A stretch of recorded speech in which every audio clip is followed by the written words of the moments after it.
Hello, and welcome to Of the People. We are all Venezuelans now. So the three cornerstones of any free democratic society are free speech, rule of law, and free and fair elections. Democratic societies are like a three-legged stool. Remove any one of those because those are the cornerstones of which everything else flows from. Right? Michael Savage would say that a country is defined by border, language, culture.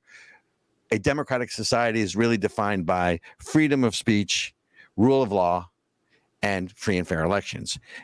Remove any one of them, you're standing on two legs, kind of, hard over time. Remove two of them, and standing on one leg doesn't really work. And if you remove all three, then you're trying to transform society, as I think you heard back in, what was that, November of 2007, where we're 5 days away from transforming America.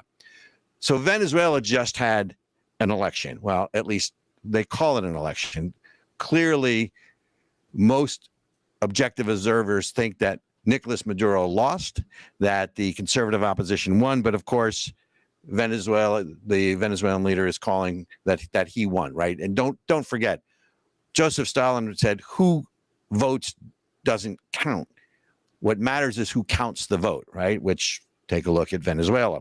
So remember, Venezuela, before Hugo Chavez, remember Hugo Chavez was the dictator between 1998 and I want to say it was 2013, give or take, instituted sort of a Bolivian type of, peasant revolution, if you will, took Venezuela from being one of, if not the richest country in South America to probably the poorest and most destitute.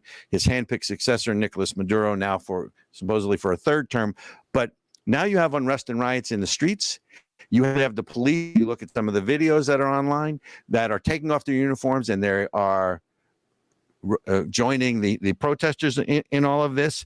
And political leaders from around the world have pretty much, with the exception of, let's see, Cuba, China, and Russia, no surprise there, have basically said that the elections were rigged and they question these elections. Maduro, for his part, is basically sticking his thumb in people's eyes going, oh, yeah, what are you going to do about it? I control the military. A la the French Revolution, 1789, the military stays loyal to the government.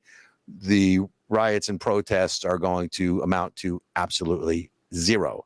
But it raises the question in this country because we obviously have elections coming up. And of course, rigged elections never happen in this country, and it could never happen here.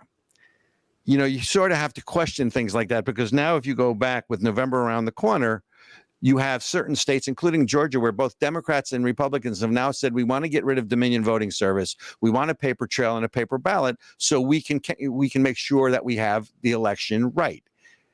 Ronald Reagan, back in the day, I'm old enough to remember, basically used the term trust but verify. Now, he was talking about the SALT treaty with Russia, or I think it was SALT II treaty, as I recall. But trust but verify is certainly a mantra that should be adopted for these elections coming up.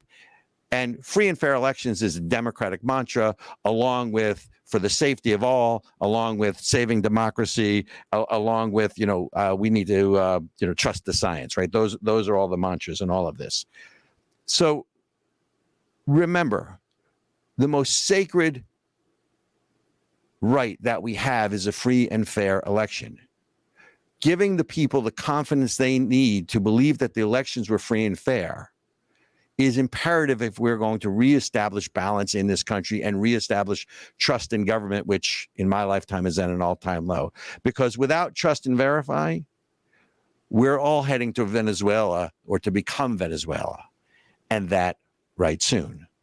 And that's the monologue.